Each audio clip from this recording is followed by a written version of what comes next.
Welcome to the Invested Dads Podcast, simplifying financial topics so that you can take action and make your financial situation better.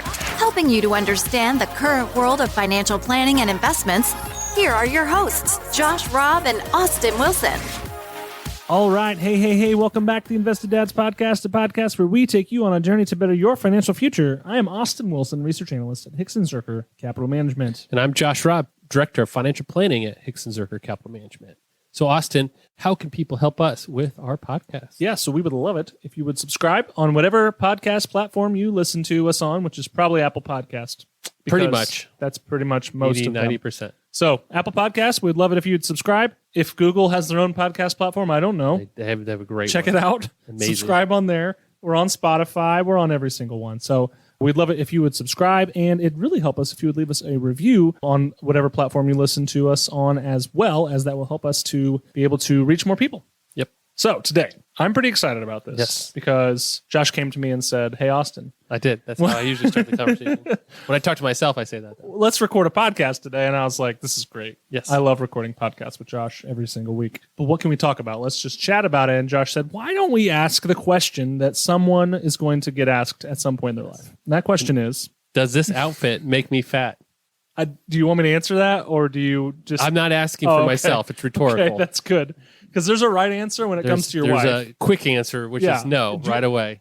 Whew. Yeah, you could don't... be three rooms you over, cannot and the think. answer is no. You cannot think Yes. or to pause or Yes. anything. But the question I was thinking of... Okay, different question. But which you look great, Josh, by the way. thank you. The question I was thinking of is, how do I know if I can retire? That's right. You know, that honestly is a question that I get asked a lot. Probably about every client. And that's something I think everybody's going to ask themselves is, how do I know when I can? Because I think everybody at some point has an idea of changing their work life. Retire is the word we use, but some people say, well, I may want to still do something, but it's that transition out of that full-time obligation to be working to something different. So people want to know, like, can I actually do that? Right. And when is it? How does that look like? Yep. So we have put together 3 questions, big questions to Yes. ask yourself as you're thinking about this transition, because it's definitely a transition. Yes. A lot of change coming. So let's talk about our 3 questions, starting with question number 1. Yes. Question number 1 is, Josh, do I want to retire? Right. And these are 3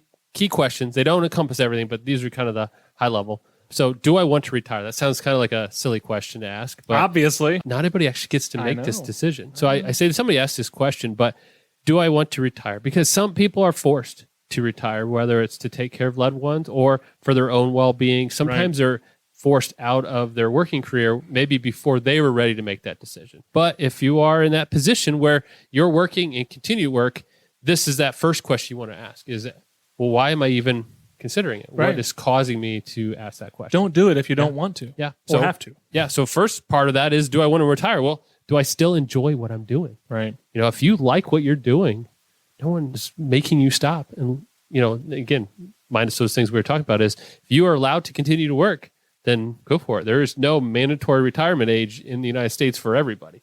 Right. We're putting out this podcast every week. We're not retiring I'm not anytime done. soon. I'm still going. Let's keep kicking here. Yep. And then along with that, do I want to retire becomes, okay, is working impacting all the other things I want to do? Right. Is my work, my career, whatever my job is that taking too much of my time that I could be using for other things? Yep. And then, why am I even asking this question? Is it because I'm just watching other people around me that are my age making that decision? Yeah. Is it just because I hit a certain age that now I feel like I have to retire, or this is when my parents did, or this is when so-and-so? What's causing this? Because what you're going to find with this and the next question is, it's really a matter of who am I and how do I perceive my value? And that is different for everyone. It is. There's not a straightforward answer for that. Absolutely. So that leads us right in Yes. to question number 2, which is, what the heck am I going to do when I retire? Right. Like, And that falls sit along around with it, and yeah. play chess in the park, Yes. Walk your dog. To do. Walk your dog. go fishing, Go fishing. smoke some meat, Yep. Mow your lawn. Mow your lawn. Really, Go golfing. You can tell Yes. when you you're get driving those drive down the street Oh, man. and you see someone with perfect hedges and landscaping and great grass. Yes. They're for sure retired. Oh, they got to be. They have no kids. That's where it is. Definitely no kids. Definitely no kids. Probably retired. I saw this shirt. It was a polo shirt, and it was a green shirt with stripes. But if you look closely, there was a little guy push mowing the stripes. Oh, really? And so I thought that was hilarious. That was an epic dad shirt right there. So Josh, tell us what we need to know, what people are going to do when they retire. Ask them that question. Yeah. So if you're asking that first question, do I want to retire? The follow-up to that is, well, if I do, what would I do with my time? Because that's a lot of time. That's a lot of time. People don't realize, but if you work 8 hours a day, 40 days a week, or 40 hours a week, that's a lot of days a week. It's a lot of days in the week. 40 hours a week, that's a lot of time you have to fill because it's being filled for you automatically. So what am I going to do when I retire? Sometimes the answer is nothing, and that's fine. There's a period of decompressing from all those years of working that happens, and it's normal, and it's fine to just relax for a little bit. But that's not a long-term solution. You'll go bored. Yeah, and most people retiring in their 60s have 30 years of retirement. Exactly. 30 years of doing nothing is not ideal for anybody. And then the second thing is, if I have all this time, what hobbies do I have to fill them? What plans do I have in place? Maybe it's travel, those type of things. What do I have to fill that time so that I'm not getting bored? Because we know from research that if you don't keep yourself physically, mentally active, there is a decline for people in retirement. Right. And that's huge. And then the sense of purpose. A lot of people's identity is driven from who they are from a career standpoint, right? When you meet somebody new, one of your questions you ask them is, what do you do? Right? And that's because we derive who we are from what we do. And so how am I going to have a sense of purpose for my life now that my career may be over or changing? And all this may sound familiar because we did an interview with Scott Miller at our office. Our life coach. Yes, who does life coaching. And so he talked about this piece as well. This conversation we're talking about today is that way early, I'm thinking about it. I'm asking these questions, right? He's the variable when you're actually needing to go through this process. Details. Yeah. But these are high level. Anybody can ask. I mean, you could be 20 years old asking these questions. Right. Do I want to retire? Well, probably not. Maybe I want to, but is it probably feasible? not. And then what am I going to do with all my time if I'm 20 and I'm going to live till I'm 90? Yeah. 70 years. That's a lot of time to figure out. So this question to be asked anytime. But it's, what am I going to do when I retire? That's huge because I'm dead serious about this. I spend my time helping people with money. Money is not your biggest problem in retirement. Oh, no. No, it is your time. That's why we haven't even talked about it Yes, yet. we haven't got there yet because we're going to get there after the dad joke. But before we do, support group. So what am I going to do with my time when I retire? People. We are made to be social people. We need some sort of interaction. You can't be a hermit. Yep. Yes, even introverts need at least one person looking at the floor with them. And your spouse does not count. Yes. And so support group, having people around that are going to encourage me, challenge me, keep me going, that's huge. Because a lot of people try to do this on their own and they get stuck because maybe your support group was coworkers. Well, if you retire and they're not retiring, they're still busy during the day, and you're going to need to find some other people to help you along with that. Absolutely. Well, we promised we would talk about finances, but before we do, Josh, I have got a dad joke of the week that might put a smile on your face. I am ready. So, from r/dad jokes on Reddit. What I read it that I had to tell on Reddit. Yeah, that's not even the dad joke. It's just a bonus. What do you call someone who pretends to be Swedish? Oh man, I don't know. An artificial sweetener. Artificial sweetener. I like it. And then someone said, "That's it. I'm finished with the sub." Finished. Finished. Finish. The population. Yeah. And then someone else said, "There's Norway. I will continue with this sub."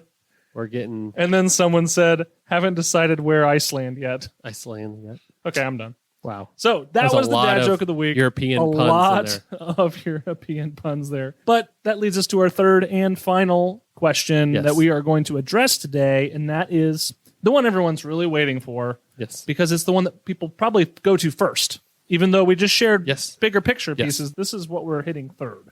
So, do I have the finances to retire? Right. And that's the question I get asked usually as a follow-up of, can I retire? Is, do I have enough saved to retire? That's really what they're asking me. Right. But we need to deal with the other pieces as well. So we do get to this question eventually, and that's usually everybody's first question is when they say, can I retire? It's, do I have the money to retire? Right. And finances are important because like we mentioned, there's usually a long period of time that your finances, your investments need to cover your living because you go from getting a paycheck to providing your own paycheck. So now we're here. Let's talk about it. We're going to hit a couple things first, and then I want you to weigh in on kind of your investment side of things when you see retirees. Absolutely. On that piece.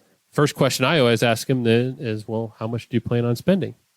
That's a great question. Great question, because then I can back into, because there's not one number that's answer for everybody. No. You can't say once I hit X dollars, I can retire, because it depends on what your plans are. I know, because people used to say, "Oh, I have $1 million, I'm good. I'm good to go." It really depends on what you're spending. That could be a yes or no answer. Exactly. Yeah. And so how much do you plan on spending when you retire? And that's a guess, an educated guess, because there's unforeseen expenses that could pop up, health, all those fun things. But just high level, what do you expect? And then we can back into it from there. And then once you have that spending number, then your advisor can start testing that to say, okay, if that's how much you plan on spending, will it last based on what you have? And so they'll test it. We use all different types of testing in our industry. But Monte Carlo is one of those. It's where you take the probability and the sequence of returns and say, where are we at like with that? 1,000 different Oh, man, it's all different. Yeah, we use 1,000 trials. It's intense, and it's ultra conservative from that standpoint, because you're testing from all these crazy scenarios that may or may not happen. Right. But it's a good way of testing. You can test for downturns. You can test for disruptions of income, all these different things that you need to, depending on what your situation is. But that's the second thing you do, is once you know how much you're going to spend, you test it to say, okay, does it work? And one of the things that you have to plug into that test is how long. So you got to kind of figure a time frame, which again, you don't know the answer to that. And we know that statistically speaking, people are living longer than they used to. So there is a high likelihood that if you're a married couple, at least one of you, if not both, are going to be living well into your 90s. Yes. Yep. And that is a long time to plan for. And I always say that's a good problem to have. It really is. Living a long time. So, and then along with that, when you're testing these things, is what sources are coming from income sources, whether it's a pension or Social Security, those type of things, and what sources are coming from assets that you need to either sell or grow, those type of return approaches. You kind of look at those differently. Social Security, that has a income adjustment, inflation adjustment to it that happens over time. Pensions may or may not. Some are guaranteed, some are less guaranteed. You got to look at that structure to say, okay, how much can I count on this as providing for long term? Some have survivorship benefits to it, so you have to factor all that in. And then when it comes to your assets, how much am I predicting that I will grow these? And we'll talk about that in a minute. So all that factors into the testing. And then what about healthcare? That's a big expense. Wild card. Yeah. If I'm retiring at 60, Medicare starts at 65. I got to figure out healthcare in that 5-year gap, right? And so healthcare is very important. And then there's like long-term care, which covers in case you go into a nursing home or facility. Do I need that? How much is that going to cost me? All that. Another factor, and this is one of those, again, everybody can have their own opinion on it, but debt. Do I want debt? How much debt? Is debt in retirement a good thing, bad thing? And so I don't have a hard answer for that, but you need to understand your debt obligation going into retirement. Right. Because if something happens, those debts are still due. You still owe. And so do I have what I need to cover that? And I think as a general rule of thumb, just keeping good debt as one thought and bad debt as another, knowing that situation. Yep. So that would be examples of things like a home. Yep. That's one kind of debt. Something that's appreciating in value. But something like credit card debt or whatever, that's cars. Those may be things that you may want to think about differently as you approach retirement. Yep. Great. And so I look at my income, I look at my spending, look at my debt and my healthcare and all those pieces factor into that. And then the question becomes, well, okay, how am I going to invest my money? And how much am I allowed to take out of it along the way? And so in our industry, somewhere around 4 or 5% is a kind of sustainable withdrawal over the long term. There's all these different ways of looking at it. That number can vary all across the board. I've seen some as low as 2. It all depends on what you're factoring into that. Right. How much are you factoring in growth? How much is in stocks versus bonds versus cash? All that factors in. But industry-wise, somewhere around 4 or 5% is like a sustainable withdrawal over a 40-year retirement. Right. So all those things factored in to it is, do I have the finance to retire? And again, I can't give you a number because it really just depends. But from a high-level standpoint of this piece is flexibility is important. Because when you're in retirement, you'll find that you don't have set expenses. There's variable, all these different things. An opportunity may come up to knock something off your bucket list that may cost a little more. Right. You may downsize or move or relocate for family. All these different things. There may be elderly parents that you start taking care of that cost some time and some money. You may have to add on to your house so they can live with you. All these things. Your grandkids may want a pool. Yes. The key is not to get so caught up, but to be flexible and make adjustments along the way. Yep. And that's really what changes a successful retirement plan or not, is your ability to adapt. Right. And that's why typically they're built more conservative Yes. because then you have buffer. Build in a cushion. For when things need to happen. If Yep. you need to have a one-time $50,000 expense, it's not going to throw you off Yep.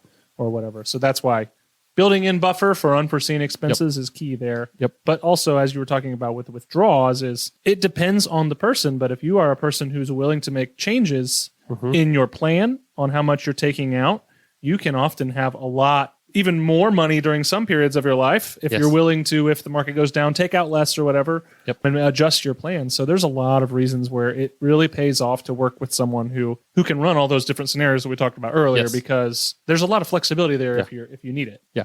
Which is pretty cool. Running some what if scenarios is great, just to say, hey, what if I do this? And Right. then you can see what that impact is. When it comes to investing, you talked about that just a second ago, but what does that look like for someone? Because they may say, while I was working, I was really aggressive, but I read that I should be really conservative when I retire. What do you think from your side of the table? Yeah. When I'm talking planning, I'm working through all the numbers, but when it comes to investing, what is kind of your thoughts on that? Well, at a high level, I guess I should probably say that it's different for everyone. Yes. Because every single person's risk tolerance and goals are different. So as you're working with your advisor to build out that plan, hopefully they're asking some sort of questions about what you are able to tolerate in terms of market movements, because obviously different areas of the market are going to be more volatile or less volatile. But yes, it is often thought that a lot of retirees need to have significant portions, if not a majority of their assets in something like fixed income or whatever, because yes, it's, quote unquote safe. And I would point out that, first of all, it hasn't been safe in 2022. So there's a good example for you. So even something like that is, down double digits in bonds. But second of all, when you look about the long term, it's really about your money's purchasing power that we need to talk about. Purchasing power is how far your dollar goes. And if you think about inflation, which is on top of everyone's mind right now, in periods, there's always some level of inflation.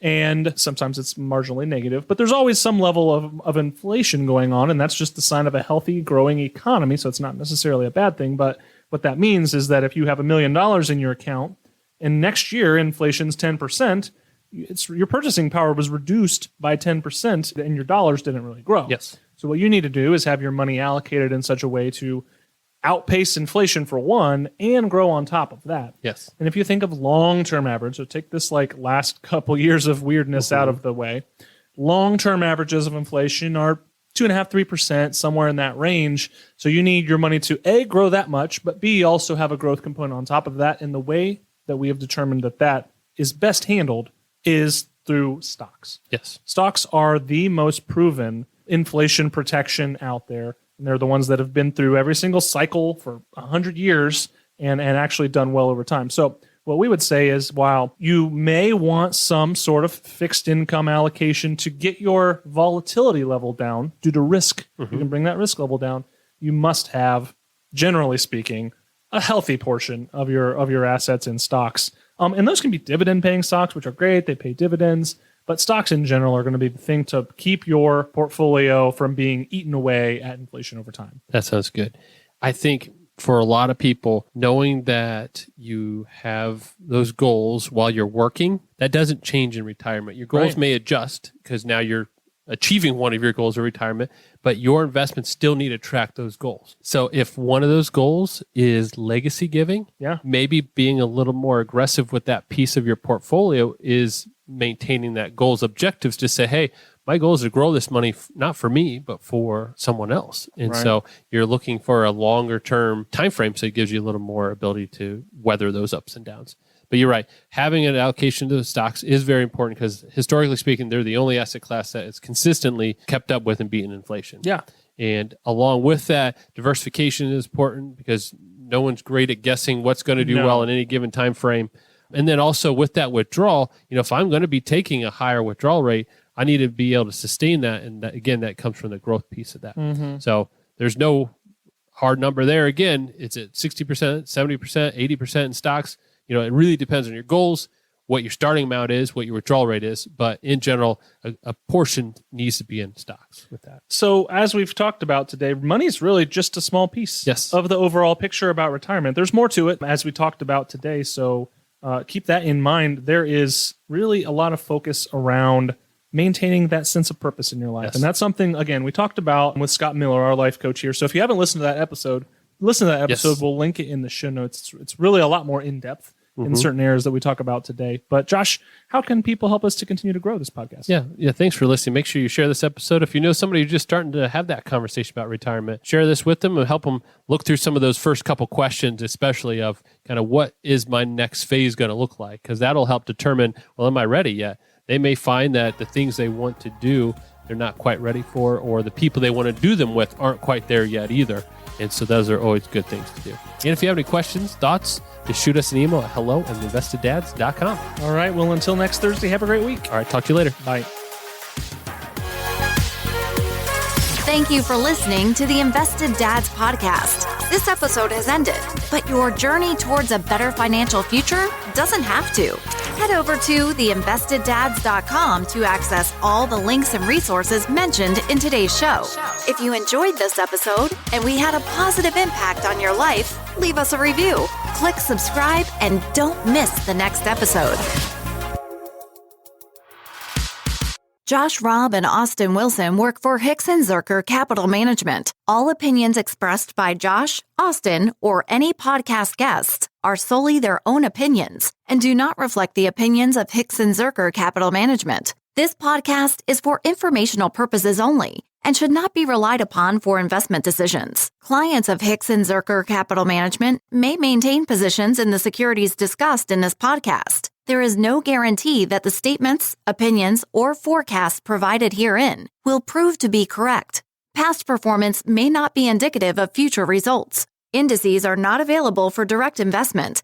Any investor who attempts to mimic the performance of an index would incur fees and expenses which would reduce returns. Securities investing involves risk, including the potential for loss of principal. There is no assurance that any investment plan or strategy will be successful.